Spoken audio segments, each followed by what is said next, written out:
क्या आपको पता है भारत में एक परिवार की औसत मासिक आय यानी कि महीने की आमदनी कितनी है? नहीं पता? तो इसका मतलब यह है कि आपने अभी तक मनी 9 का पर्सनल फाइनेंस सर्वे नहीं देखा है, जिससे हमें वो पता चला है जो भारत जानना चाहता है। अभी तक किसी ने भी इस बारे में नहीं बताया। भारत कितना कमाता है, कितना बचाता है, कहाँ खर्च करता है और कैसे निवेश करता है। ऐसे तमाम सवालों के जवाब देगा मनी 9 का पर्सनल फाइनेंस सर्वे। ये सर्वे मिलेगा आपको मनी 9 के ऐप पर। ज़रूर डाउनलोड करें, ज़रूर देखें। नमस्कार, मैं हूं वरुण और स्वागत है आपका मनी 9 पर, जहां आप देख रहे हैं जेब और जिंदगी से जुड़ी खबरों का खास बुलेटिन यानी कि मनी टाइम। पहली खबर है पेंशन से जुड़ी हुई। आइए जानते हैं इसके बारे में विस्तार से। सुप्रीम कोर्ट ने कर्मचारी पेंशन संशोधन योजना 2014 को बरकरार रखने का आदेश दिया है और इसके बाद 2014 से पहले विस्तारित पेंशन कवरेज को न अपनाने वाले पात्र कर्मचारी भी अगले 4 महीने में इसका हिस्सा बन सकते हैं। इस फैसले के बाद 1 सितंबर 2014 तक ईपीएस के मौजूदा सदस्य रहे कर्मचारी अपने वास्तविक वेतन का 8.33% तक योगदान दे सकते हैं। पहले वे पेंशन योग्य वेतन का 8.33% योगदान ही दे पाते थे और इसकी भी अधिकतम सीमा 15,000 रुपये प्रति महीने तय थी। लेकिन अब कर्मचारी इस योजना में अधिक योगदान दे सकेंगे और अधिक लाभ भी पा सकेंगे। अगली खबर की तरफ बढ़ते हैं, जो है बाजार के रिटर्न से जुड़ी हुई। बाजार के रिटर्न से निराश लोगों के लिए बंधन बैंक लेकर आया है एक बेहतर मौका। बंधन बैंक एफडी पर ऊंचे ब्याज दर वाला एक स्पेशल लिमिटेड पीरियड ऑफर लेकर आया है। इस नए ऑफर के साथ बंधन बैंक पूरे बैंकिंग सेक्टर में एफडी पर सबसे ऊंचे ब्याज दर की पेशकश कर रहा है।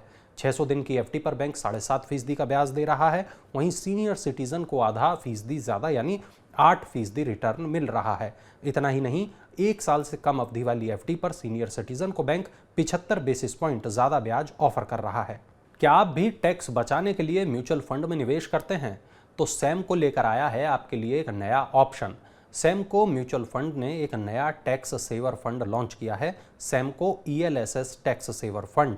इसमें मुख्य रूप से मिड कैप और स्मॉल कैप स्टॉक्स में निवेश किया जाएगा। अधिकतर ELSS fund flexi cap funds की तरह होते हैं, मतलब ये फंड किसी भी सेक्टर और मार्केट कैपिटलाइजेशन वाली कंपनी में निवेश कर सकते हैं। अधिकतर ईएलएसएस फंड्स में लार्ज कैप फंड में बहुत अधिक इन्वेस्ट किया जाता है, इसलिए सैमको का ये प्लान थोड़ा अलग है। मिड कैप और स्मॉल कैप बिजनेसेस की 1 साल की होल्डिंग की तुलना में 3 साल की होल्डिंग से बाजार के उतार चढ़ाव का असर काफ़ी कम रह जाता है। ऐसे में कोई भी निवेशक कम से कम 3 साल तक होल्डिंग के साथ ऐसे फंड से उच्च रिस्क एडजस्ट रिटर्न हासिल कर सकता है। मोबाइल फ़ोन के पोस्टपेड प्लान के लिए ज़्यादा कीमत चुकाने के लिए हो जाएं तैयार, क्योंकि देश में दिग्गज टेलीकॉम कंपनियों ने 5G लॉन्च कर दिया है। मोबाइल नेटवर्क पर 4G के बाद 5G की सुविधा मिलेगी। इसके साथ उपभोक्ताओं के मोबाइल नेटवर्क की स्पीड बढ़ेगी और स्पीड के साथ ही बढ़ जाएगा आपके मोबाइल का बिल। ऐसी खबरें हैं कि टेलीकॉम कंपनियां जल्द ही टैरिफ बढ़ा सकती हैं। 5G लॉन्च करने के साथ ही इसके रोल आउट के लिए अधिक धन खर्च करने के चलते कंपनियों को अतिरिक्त पैसे की ज़रूरत होगी और इसलिए माना जा रहा है कि टेलीकॉम कंपनियों द्वारा टैरिफ बढ़ाया जा सकता है। ऐसी खबरें हैं कि पोस्टपेड प्लान पर 20% का इजाफा किया जा सकता है। पिछली बार टैरिफ 1 साल पहले बढ़ा था। वोडाफोन आइडिया के ग्राहकों के लिए अगली खबर है, जरूरी खबर है। वोडाफोन आइडिया को सितंबर 2023 तक 6,400 करोड़ रुपए की जरूरत है और इस जरूरत को पूरा करने के लिए कंपनी जल्द ही अपने मोबाइल टैरिफ को बढ़ा सकती है।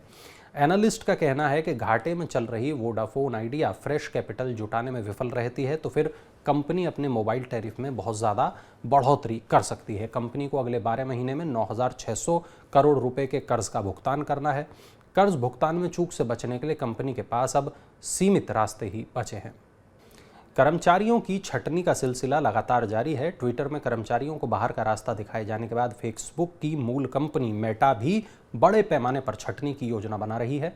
मीडिया रिपोर्ट के मुताबिक अगले 1 साल में टेक्नोलॉजी क्षेत्र की सबसे दिग्गज कंपनी मेटा में सबसे बड़ी छटनी होगी।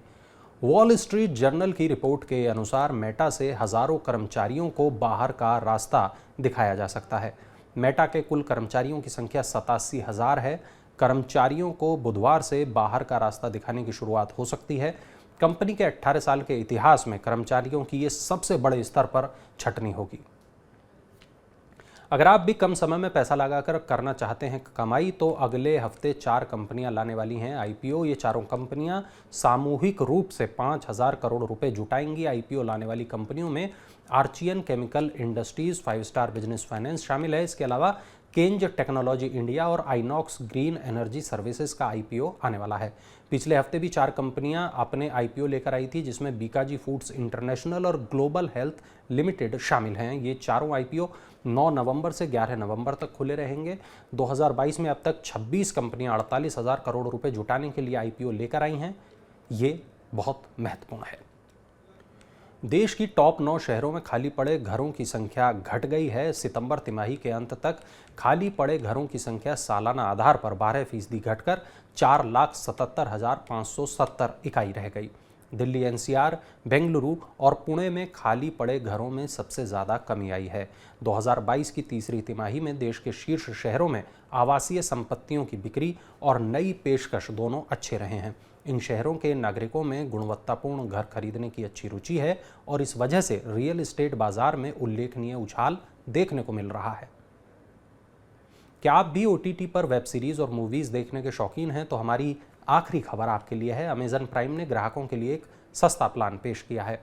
अमेजन ने मोबाइल एडिशन लॉन्च किया है, जिसमें ग्राहक केवल 599 रुपये में साल भर सब्सक्रिप्शन हासिल कर पाएंगे।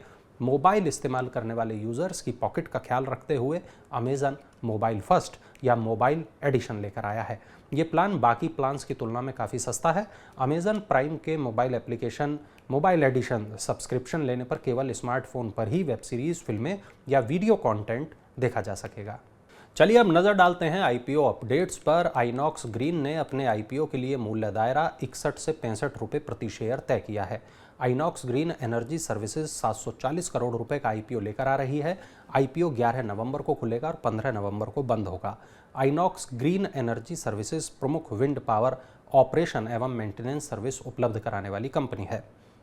इलेक्ट्रॉनिक्स प्रणाली एवं डिज़ाइन निर्माण सेवा क्षेत्र की कंपनी केंज टेक्नोलॉजी इंडिया लिमिटेड ने अपने 530 करोड़ रुपए के आईपीओ के लिए मूल्य दायरा 559 से 587 रुपये प्रति शेयर तय किया है। आईपीओ 10 नवंबर को खुलेगा और आईपीओ 14 नवंबर को बंद होगा। नए निर्गम से प्राप्त राशि का उपयोग कर्ज चुकाने, मैसूर और मानेसर में निर्माण सुविधाओं के लिए, कारोबारी वित्त पोषण और कार्यशील पूंजी आवश्यकताओं के वित्त पोषण के लिए किया जाएगा।